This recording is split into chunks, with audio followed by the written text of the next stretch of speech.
The Bible. And the Catechism. In a year. Day 147. From the second book of Samuel. Moreover, Ahithophel said to Absalom, "Let me choose 12,000 men, and I will set out and pursue David tonight. I will come upon him while he is weary and discouraged, and throw him into a panic, and all the people who are with him will flee. I will strike down the king only, and I will bring all the people back to you as a bride comes home to her husband. You seek the life of only one man, and all the people will be at peace."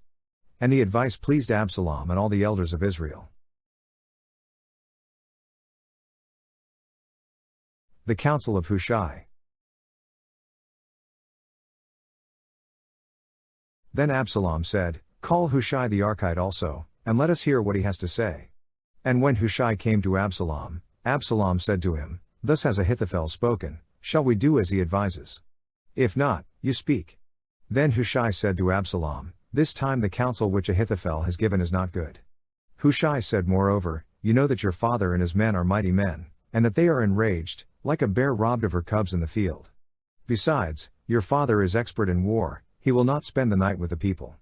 Behold, even now he has hidden himself in one of the pits, or in some other place. And when some of the people fall at the first attack, whoever hears it will say, 'There has been a slaughter among the people who follow Absalom.' Then even the valiant man, whose heart is like the heart of a lion, will utterly melt with fear, for all Israel knows that your father is a mighty man, and that those who are with him are valiant men. But my counsel is that all Israel be gathered to you, from Dan to Beersheba, as the sand by the sea for multitude, and that you go to battle in person. So we shall come upon him in some place where he is to be found, and we shall light upon him as the dew falls on the ground, and of him and all the men with him not one will be left. If he withdraws into a city, then all Israel will bring ropes to that city, and we shall drag it into the valley, until not even a pebble is to be found there." And Absalom and all the men of Israel said, "The counsel of Hushai the Archite is better than the counsel of Ahithophel." For the Lord had ordained to defeat the good counsel of Ahithophel, so that the Lord might bring evil upon Absalom. Hushai warns David to escape. Then Hushai said to Zadok and Abiathar the priests, "Thus and so did Ahithophel counsel Absalom and the elders of Israel, and thus and so have I counseled. Now therefore send quickly and tell David, do not lodge tonight at the fords of the wilderness, but by all means pass over, lest the king and all the people who are with him be swallowed up." Now Jonathan and Ahimaaz were waiting at En-Rogel. A maidservant used to go and tell them, and they would go and tell King David, for they must not be seen entering the city. But a lad saw them, and told Absalom. So both of them went away quickly, and came to the house of a man at Bahurim, who had a well in his courtyard, and they went down into it. And the woman took and spread a covering over the well's mouth, and scattered grain upon it, and nothing was known of it. When Absalom's servants came to the woman at the house, they said, "Where are Ahimaaz and Jonathan?" And the woman said to them, "They have gone over the brook of water." And when they had sought and could not find them, they returned to Jerusalem. After they had gone, the men came up out of the well, and went and told King David. They said to David, "Arise, and go quickly over the water, for thus and so has Ahithophel counseled against you." Then David arose, and all the people who were with him, and they crossed the Jordan. By daybreak not one was left who had not crossed the Jordan. When Ahithophel saw that his counsel was not followed, he saddled his ass, and went off home to his own city. And he set his house in order, and hanged himself, and he died, and was buried in the tomb of his father. Then David came to Mahanaim. And Absalom crossed the Jordan with all the men of Israel. Now Absalom had set Amasa over the army instead of Joab. Amasa was the son of a man named Ithra the Ishmaelite, who had married Abigail the daughter of Nahash, sister of Zeruiah, Joab's mother.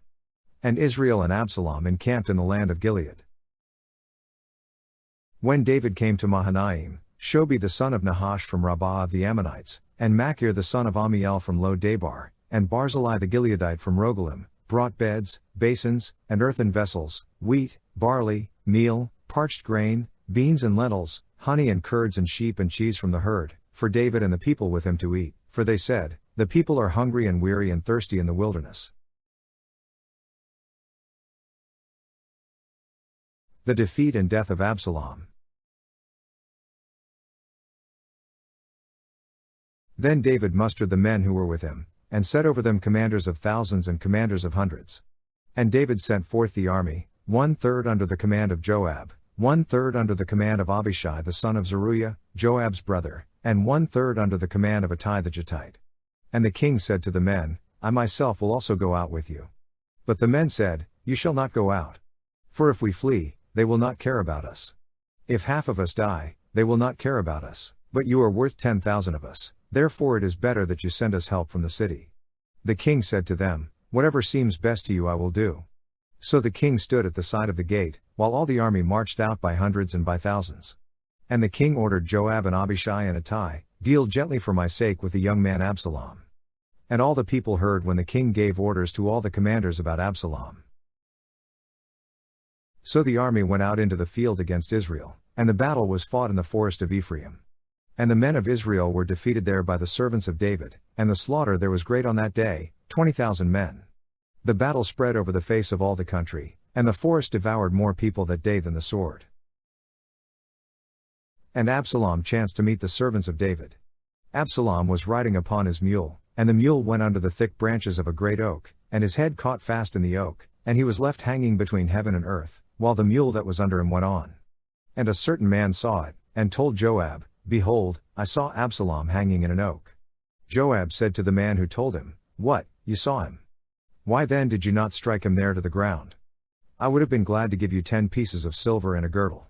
But the man said to Joab, Even if I felt in my hand the weight of 1,000 pieces of silver, I would not put forth my hand against the king's son, for in our hearing the king commanded you and Abishai and Ittai, for my sake protect the young man Absalom. On the other hand, if I had dealt treacherously against his life, and there is nothing hidden from the king, then you yourself would have stood aloof. Joab said, I will not waste time like this with you. And he took 3 darts in his hand, and thrust them into the heart of Absalom, while he was still alive in the oak. And 10 young men, Joab's armor-bearers, surrounded Absalom and struck him, and killed him. Then Joab blew the trumpet, and the troops came back from pursuing Israel, for Joab restrained them. And they took Absalom, and threw him into a great pit in the forest, and raised over him a very great heap of stones, and all Israel fled every one to his own home. Now Absalom in his lifetime had taken and set up for himself the pillar which is in the king's valley, for he said, I have no son to keep my name in remembrance. He called the pillar after his own name, and it is called Absalom's monument to this day. David hears of Absalom's death. Then said Ahimaaz the son of Zadok, Let me run, and carry tidings to the king that the Lord has delivered him from the power of his enemies. And Joab said to him, You are not to carry tidings today, you may carry tidings another day, but today you shall carry no tidings, because the king's son is dead. Then Joab said to the Cushite, Go, tell the king what you have seen. The Cushite bowed before Joab, and ran. Then Ahimaaz the son of Zadok said again to Joab, Come what may, let me also run after the Cushite. And Joab said, Why will you run, my son, seeing that you will have no reward for the tidings? Come what may, he said, I will run. So he said to him, Run. Then Ahimaaz ran by the way of the plain, and outran the Cushite. Now David was sitting between the 2 gates, and the watchman went up to the roof of the gate by the wall, and when he lifted up his eyes and looked, he saw a man running alone. And the watchman called out and told the king. And the king said, If he is alone, there are tidings in his mouth. And he came apace, and drew near. And the watchman saw another man running, and the watchman called to the gate and said, See, another man running alone. The king said, He also brings tidings. And the watchman said, I think the running of the foremost is like the running of Ahimaaz the son of Zadok. And the king said, He is a good man, and comes with good tidings. Then Ahimaaz cried out to the king, All is well. And he bowed before the king with his face to the earth, and said, Blessed be the Lord your God, who has delivered up the men who raised their hand against my lord the king. And the king said, Is it well with the young man Absalom? Ahimaaz answered, When Joab sent your servant, I saw a great tumult, but I do not know what it was. And the king said, Turn aside, and stand here. So he turned aside, and stood still. David mourns for Absalom. And behold, the Cushite came, and the Cushite said, Good tidings for my lord the king. For the Lord has delivered you this day from the power of all who rose up against you. The king said to the Cushite, Is it well with the young man Absalom? And the Cushite answered, May the enemies of my lord the king, and all who rise up against you for evil, be like that young man. And the king was deeply moved, and went up to the chamber over the gate, and wept, and as he went, he said, O my son Absalom, my son Absalom. Would I had died instead of you, O Absalom, my son, my son.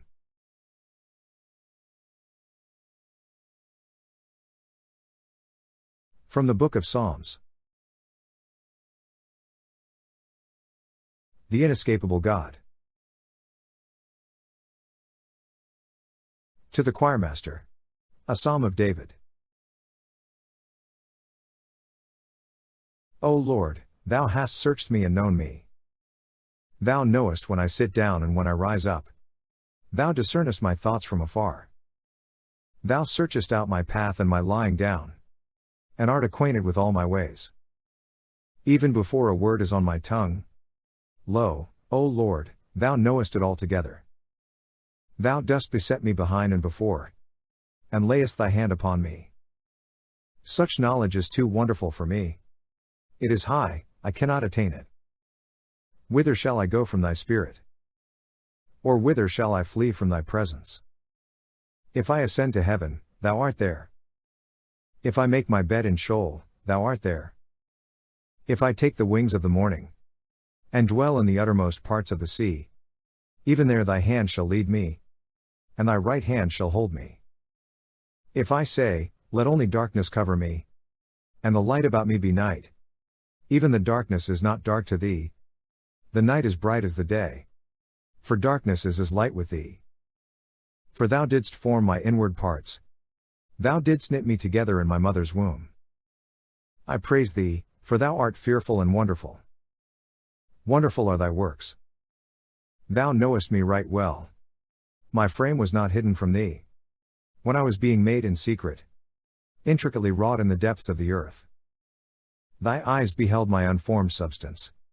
In thy book were written, every one of them, the days that were formed for me, when as yet there was none of them. How precious to me are thy thoughts, O God! How vast is the sum of them! If I would count them, they are more than the sand. When I awake, I am still with thee.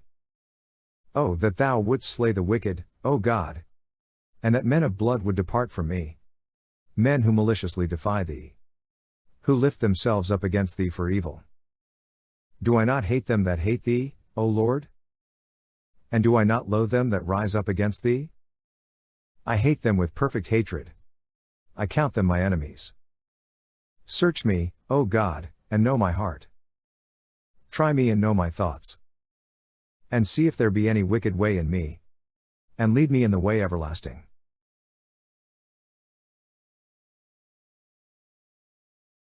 From the Gospel of Mark. The betrayal and arrest of Jesus. And immediately, while he was still speaking, Judas came, one of the 12, and with him a crowd with swords and clubs, from the chief priests and the scribes and the elders.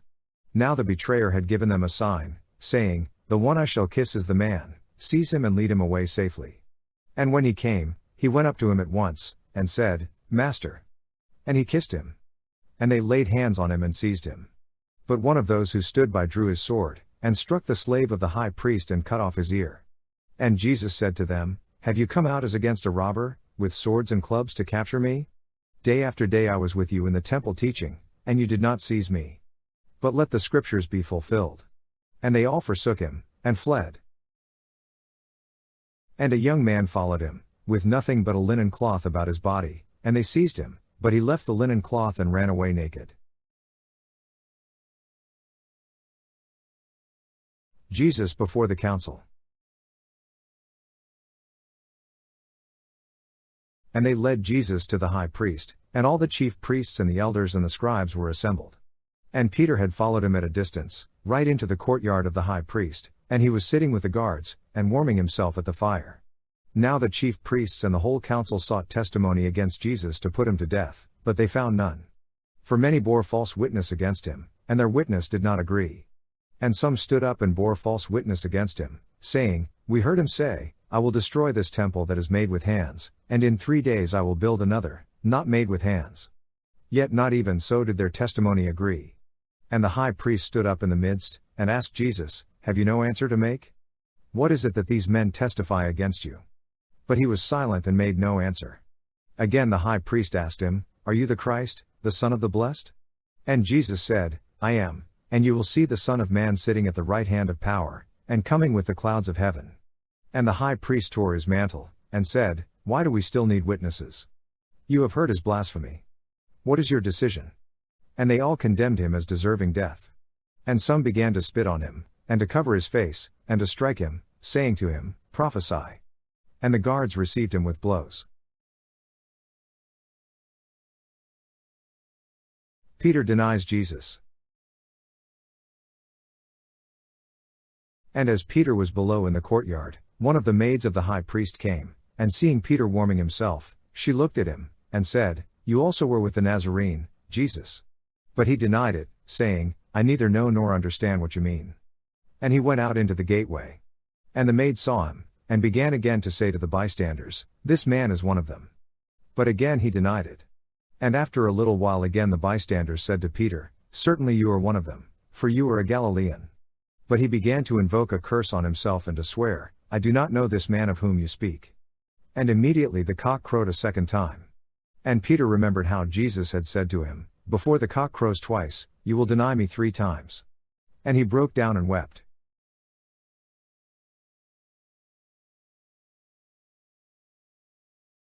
From the Catechism. Article 11. I believe in the resurrection of the dead. The Christian Creed, the profession of our faith in God, the Father, the Son, and the Holy Spirit, and in God's creative, saving, and sanctifying action, culminates in the proclamation of the resurrection of the dead on the last day and in life everlasting. We firmly believe, and hence we hope that, just as Christ is truly risen from the dead and lives forever, so after death the righteous will live forever with the risen Christ, and he will raise them up on the last day. Our resurrection, like his own, will be the work of the most holy Trinity. If the Spirit of him who raised Jesus from the dead dwells in you, he who raised Christ Jesus from the dead will give life to your mortal bodies also through his Spirit who dwells in you. The term flesh refers to man in his state of weakness and mortality. The resurrection of the flesh, the literal formulation of the Apostles' Creed, means not only that the immortal soul will live on after death, but that even our mortal body will come to life again.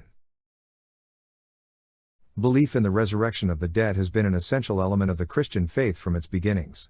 The confidence of Christians is the resurrection of the dead, believing this we live. How can some of you say that there is no resurrection of the dead? But if there is no resurrection of the dead, then Christ has not been raised. If Christ has not been raised, then our preaching is in vain and your faith is in vain, but in fact, Christ has been raised from the dead, the first fruits of those who have fallen asleep.